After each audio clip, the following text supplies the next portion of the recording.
Yo, what is going on, guys? By the title of this video or by the thumbnail, you could tell I'm showing you guys the best competitive CDM build. I'm level 79, so keep that in mind. It'll change over time, but this is the build I've been using in competitive games since the beginning of EAFC 24, and it has been good for me. Without further ado, make sure you guys like the video and subscribe, share the video if you want to, and let's get right into the video. Now, the first thing, quick and fast, is the build is a control lengthy build, and if you guys don't know what that is, I'm gonna put it up on the screen.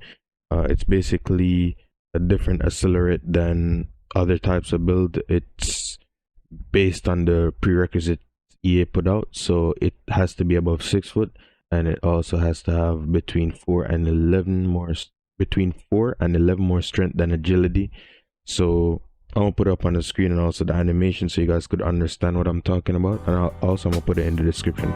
But let's get into this. It is 6 to 121 pounds, and it is a left wing back build. Now, for the past few FIFAs, everyone knows that the left wing back build is probably one of the best builds to use in the CDM position, because it's basically a hullet gang.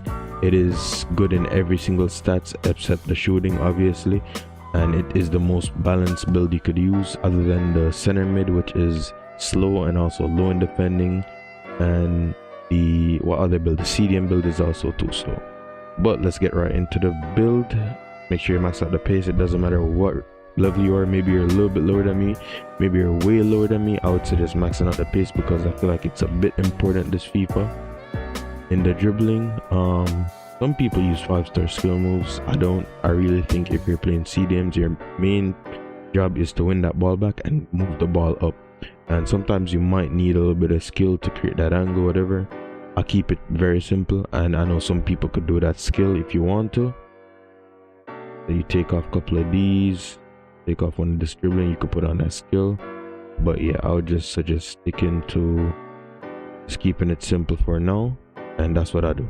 Defending, as you can see here, I don't max out the interception. Now, I know some people gonna ask the question, Pablo, why do you not have the interception maxed out? We're gonna get right into that when we look at the playstyles and the playstyle plus.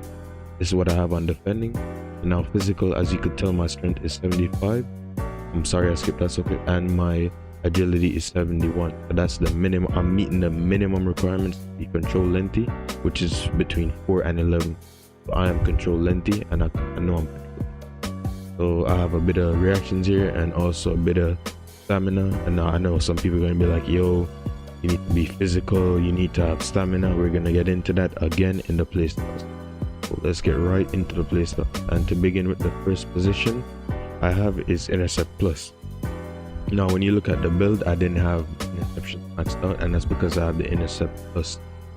I do not know if this has to do with attributes, but it has mostly to do with animations, and I'm gonna show it on the screen here for a quick second.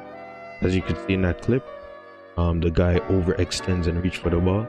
I believe maybe it does have to do with increasing the attribute of the interceptions, but if it doesn't, this will help tremendously cover for the interceptions we didn't put on, basically.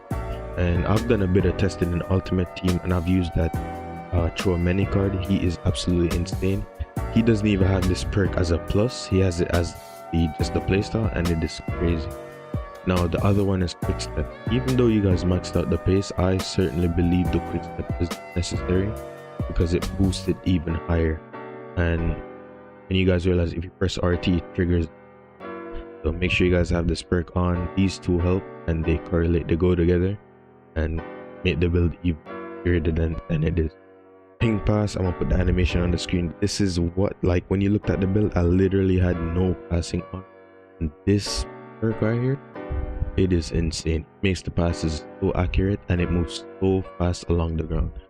So this is the perk you need for passing. Also the tiki-taka. Playing DM, sometimes I mix it up, so I'll do like a one-time pass, try and catch people off, back to the player that I got the ball from, or like to the striker. And the tiki-taka helps. When I don't use it, I could tell a big difference that the one-time passes are way less accurate, and it's easier to intercept by other opponents. So with the tiki-taka, it increases the passes, or it increases accuracy, so it's hard to intercept. Jockey, this also could be a plus, but I don't know which one of them to take. that, but you definitely need this. The jockey in this here is manual, so you kind of need some assistance, and that's what this perk does. It gives you that transition speed from jockeying to sprinting. And if you think of last year, that was like chase down. So I'm gonna put the animation up on the screen for you guys. Next is anticipate. I think you need this as a midfielder or even a defender. When you tackle the ball, it's less likely to go back to the opponents, and you hold possession, which is what you want.